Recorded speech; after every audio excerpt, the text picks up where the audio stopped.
Chinese factories are getting wiped out in the trade war, with one analyst calling it, quote, way bigger than COVID-19. COVID-19 meaning the near 20% drop in Chinese manufacturing back when the world shut down.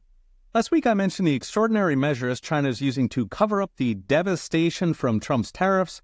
These include forcing nearly 1 million state-owned firms to buy their own stocks, threatening regular people who sell stocks, and forcing Chinese banks to buy the Chinese currency while dumping over $1 trillion in government stimulus for bridges to nowhere and cities in nowhere. Container tracker Vizion reports containers from China are down by half.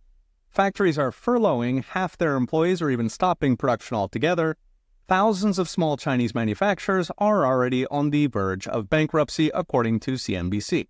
Now, in the old days, China just routed exports through a nearby country like Vietnam. But given Trump is going after those diversions, Chinese firms are considering moving the whole operation to a country like Vietnam, India, or Mexico. In other words, keep the customers but ditch the Chinese factory. Now, the context here is between 10 and 20 million Chinese workers work for export to the U.S. So if these temporary furloughs turn into permanent job losses, China will get civil unrest, starting with politically sensitive cities like Shanghai or Beijing itself. Meanwhile, tariffs are already showing up in online prices, with price hikes on Amazon of 25% plus for Chinese goods. Now, that's a lot lower than 145% tariffs, because tariffs go on the price at the port, which is typically half or a quarter of the price at the store. There's markups along the way that are not tariff. So 145 becomes 25. Still, even 25 is a big difference from Trump's last trade war with China in 2018, when essentially zero of the tariffs were passed on. Now, back then, it was because Beijing was literally compensating companies for the tariffs, meaning the Chinese government was paying our taxes, which is fun. Alas, 145% is too much for Beijing to handle, so companies are passing it on.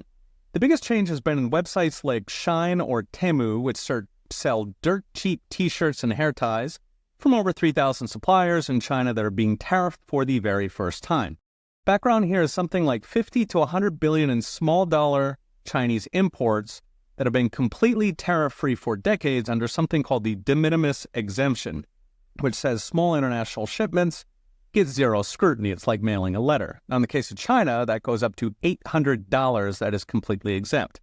Trump just closed that loophole, meaning once they sell off inventory, it is the end of the $5 Chinese t-shirt. So what's next? Brought to you by Unchained.com. The 2018 tariffs were small enough that they didn't do much to prices and they didn't do much to China. These tariffs are a nuclear weapon. No company can survive a 145% tariff for long, and Beijing apparently cannot cover the tab. China is putting a brave face, but it cannot handle a tariff war that's bigger than COVID and goes on for 4 years. Meanwhile, reindustrializing America will take many years, while Trump's got roughly 16 months until the midterm elections. Both sides want a deal. It's a game of chicken who breaks first. Okay, we'll be watching. See you next time.